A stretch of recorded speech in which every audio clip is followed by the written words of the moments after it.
Un caballo llamado Libertad, escrito por Pam Muñoz Ryan, dibujos de Brian Selznick. Capítulo 8. Dos mozos sujetaban a un caballo nervioso con unas cuerdas atadas a las correas del freno. Ebenezer tenía razón. Muchos caballos eran salvajes, nunca habían sido domados y por eso era más difícil ponerles herraduras. Charlotte se colocó en posición y levantó el casco de una pata de atrás. El caballo se encabritó. Lo último que Charlotte recordaba era el casco contra su cara y el dolor. Se despertó en el consultorio médico y trató de incorporarse, pero estaba aturdida por el dolor de cabeza. Tenía el estómago revuelto y sentía náuseas. Charlotte alargó la mano para tocarse el ojo izquierdo. Lo tenía medio cerrado por la hinchazón, lleno de rasguños y ensangrentado. Trató de abrir el párpado del total, pero no pudo. ¿Qué pasó?, preguntó Charlotte mientras comprobaba con nerviosismo si estaba completamente vestida. Es mejor que no te muevas, dijo el médico. Un potro salvaje te pateó en la cara. El señor Birch te trajo y esperó un rato.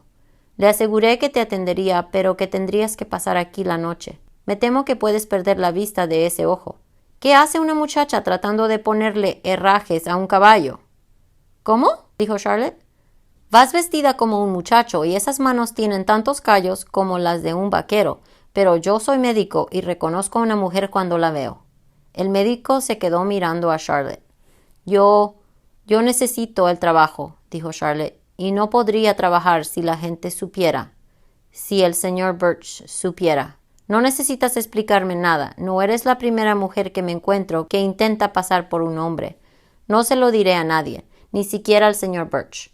Ahora no te muevas. Te voy a poner este ungüento. Charlotte se echó hacia atrás mientras el médico le untaba una medicina maloliente. Conozco a una señora que vive en las afueras de la ciudad. Su esposo lleva 2 años en las minas de oro y nadie sabe que se ha marchado. Ella simula que es él y eso le ha ahorrado muchos problemas. También tuve hace unos años otra paciente a cuyo esposo lo mataron unos bandidos. Durante muchos años se vistió con la ropa de su esposo para protegerse a sí misma y a sus hijos. Se defendió de varios asaltos y todo el mundo pensaba que era un hombre. Cuando sus hijos crecieron, volvió a vestirse de mujer y le contó la historia a todo el mundo. No te preocupes por mí. ¿Qué pasará con mi ojo?, preguntó Charlotte. Sabremos más cuando desaparezcan la hinchazón y los moretones. Quedarás visca y, como dije, quizás pierdas la visión en ese ojo. ¿Cuándo podré volver a guiar a una diligencia?, preguntó Charlotte. Por el momento no podrás guiar ninguna diligencia, dijo el doctor, y no conozco a nadie que contrate a un cochero tuerto. Charlotte sintió un gran malestar de nuevo y no sabía si era por el dolor o por su mala suerte.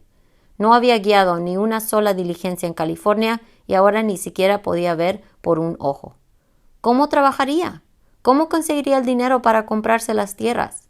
Hubiera querido que Ebenezer estuviera ahí, o Hayward, pero los dos estaban a miles de millas de distancia. Volvió a recostarse sobre la mesa del médico y la habitación empezó a darle vueltas. De nuevo sintió náuseas. Al día siguiente, Charlotte esperó delante de la puerta del consultorio del médico a que James fuera a recogerla. No podía ver nada con su ojo izquierdo. Miraba el parche negro que sostenía en la mano, pero el médico le había dicho que no podía usarlo hasta que el ojo estuviera curado. La gente se alarmaba cuando la veía. Algunos se quedaban mirándola y luego apartaban la vista, pero los niños la contemplaban sin disimulo. Otros se detenían y le hacían preguntas, como si fuera asunto suyo.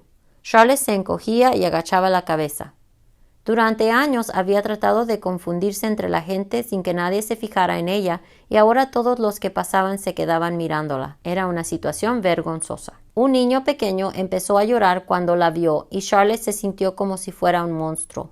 Finalmente llegó James en una carreta. «Charlie, parece que te peleaste con un toro y perdiste», dijo. «Vamos, volvamos al establo». Mientras volvían en la carreta, Charlotte solamente pensaba una cosa. «James, ¿cuándo podré volver a guiar una diligencia?» «Frank y yo hemos hablado de eso. No puedes guiar con un solo ojo. No podemos arriesgarnos. El negocio y nuestro prestigio están en juego. Pero puedes quedarte y trabajar de mozo de caballeriza todo el tiempo que quieras. Eso es todo lo que te podemos ofrecer». Cuando Charlotte volvió al establo, cerró la puerta del pequeño almacén y se acostó en su lecho. Lágrimas silenciosas irritaron los cortes de su ojo herido y le empañaron el otro. ¿Cómo conseguiré lo que quiero si no puedo ver?, pensó. Con el llanto, su ojo herido se hinchó aún más. Pero igual que aquel día en el orfanato cuando se marchó Hayward, empezó a llorar y no pudo parar hasta derramar todas las lágrimas que tenía. Con el parche parecía un pirata y la gente que trabajaba en los establos empezó a llamarla Charlie el Tuerto. Pero eso no le importaba, porque la gente prefería el parche al ojo deforme. Lo que sí le importaba era que no podía llevar la diligencia. Aunque trataba de sentirse agradecida por el trabajo, no lo hacía con interés. Añoraba salir con la diligencia por el espacio abierto. Había aprendido a amar la libertad de ser cochero tanto como amaba a sus animales. La sensación de estar al mando, de saber que la gente confiaba en ella y de conocer a los caballos. Cuando llevaba la diligencia, los caballos parecían saber qué esperaba de ellos sin necesidad de decir ni una palabra. A veces parecía magia. Un mes después, Charlotte se moría de ganas de sentarse en el pescante de una diligencia. Y como los mozos de caballeriza no ganaban tanto dinero como los cocheros, también echaba de menos el dinero. Una noche de luna, Charlotte caminaba por la parte trasera de los establos cuando vio su reflejo en un barril de agua. Se contempló con atención. Levantó el parche. Tenía el ojo torcido y desfigurado.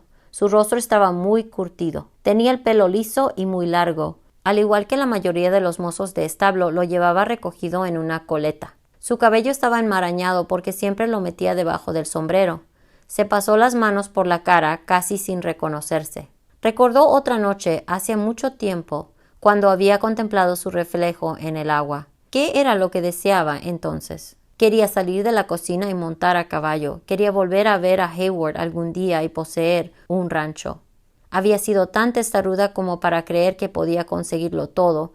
Ahora sus sueños se estaban desvaneciendo y eso la aterraba. Había ido a California para trabajar de cochero de diligencia y eso era precisamente lo que iba a hacer. Se quitó el pañuelo, mojó una esquina y se lavó la cara. ¿Qué le había dicho Vern? Que tenía que hacer lo que le dijera su corazón. La única manera de tener mi rancho es seguir montando a caballo y ser cochero, susurró. Y eso es lo que voy a hacer. La tarde siguiente, mientras Frank y James recorrían su trayecto diario al banco, Charlotte sacó una recua de 6 caballos. Tenía que comprobar si aún podía guiarlos. En las rectas no le fue mal. Los caballos conocían el camino. Charlotte sujetaba las riendas y daba los tirones. Pero girar hacia la izquierda era un problema porque no veía mucho hacia ese lado. Sacó la diligencia del camino y acabó en un terraplén. Fue difícil sacar los caballos de ese montón de tierra blanda para volver al camino. Ahora ya sé lo que no debo hacer la próxima vez, les dijo a los caballos. Al día siguiente, la diligencia se volcó, pero Charlotte pudo saltar antes. ¿Qué estaba haciendo mal? Sabía guiar una recua de caballos. No necesitaba practicar con los caballos o las riendas. Los conocía perfectamente. Lo que no conocía era su ojo. Debía entrenar el ojo sano, aprender a usarlo de nuevo. Empezó cada día sacando una recua más pequeña. Primero con 2 caballos, luego con 4, finalmente con 6. Charlotte llevaba toda la vida superándose a sí misma y no pensaba detenerse. Ni siquiera le importaba que Frank y James se enteraran de lo que estaba haciendo. No me importa que me vean intentarlo, pensaba. Aprendió los diferentes sonidos de los cascos de los caballos en distintos tipos de caminos. Si el camino tenía una superficie dura, los cascos sonaban de forma grave, retumbaban. Si la superficie era blanda, el sonido era sordo y opaco. Confiaba en que su ojo sano sustituiría al ojo que había perdido. Confiaba en sus sentidos, especialmente en el 6º sentido que tenía con los caballos. Charlotte guió la diligencia una y otra vez por la ruta y memorizó cada piedra y cada árbol. Se fijó un objetivo. Si conseguía terminar 10 viajes de ida y vuelta sin problemas, sabría que era tan buena como cualquier otro cochero. Después solamente tendría que convencer a Frank y a James. Después del 10º viaje sin problemas, Charlotte fue a hablar con James. Quiero hacer la ruta de diligencia que pasa por el río. Bueno, Charlie, ya hemos hablado de esto. Yo y Frank pensamos, acompáñame. Y si crees que no puedo hacerlo, no te volveré a molestar, dijo Charlotte. ¿Qué dirán los viajeros del parche del ojo?, preguntó James. Diles que es para asustar a los bandidos. No sabrán que es mentira. No sé. Charlotte se defendió. Conoces mi reputación. La única razón por la que vine a California es porque quería guiar diligencias. Y vino porque ustedes me pidieron que viniera. Sabes que he estado practicando. Todo lo que te pido es que recuerdes cómo guiaba antes. Y no te lo pediría si no creyera que puedo volver a hacerlo como antes. A regañadientes, James dijo, en cuanto vea que no puedes manejar la situación, yo tomaré las riendas. Yo te diré si necesito ayuda. No te entrometas, a no ser que yo te lo pida. De acuerdo, dijo James. ¿Mañana? Mañana, si el tiempo se mantiene así. No voy a ser un cochero de buen tiempo, dijo Charlotte. Quiero guiar como siempre, como los demás cocheros. Bueno, supongo que te lo mereces. Mañana salimos, llueva o haga sol. Era una de esas tormentas en que la lluvia caía torrencialmente, pero la diligencia tenía prevista su partida. El coche estaba repleto de pasajeros, equipaje y sacos de correo que tenían que llegar a su destino. Después de colocar el equipaje, Charlotte ya estaba completamente empapada. James iba a su lado. El viento arreciaba y la lluvia llegaba desde todas las direcciones. James parecía nervioso. «Charlie, no puedo ni ver el camino», gritó. «Bueno, entonces es bueno que sea yo quien guíe, porque puedo olerlo y escucharlo», gritó Charlotte. James se recostó en el asiento mientras la diligencia se adentraba en la tormenta. El lodo llegaba hasta la mitad de las ruedas, pero Charlotte fue capaz de encontrar el camino. Cuando llegaron al río, vieron que estaba crecido y llegaba casi hasta los postes de contención. Charlotte detuvo la diligencia en la orilla norte. «Quédense dentro», les dijo a los pasajeros. «Voy a revisar el puente».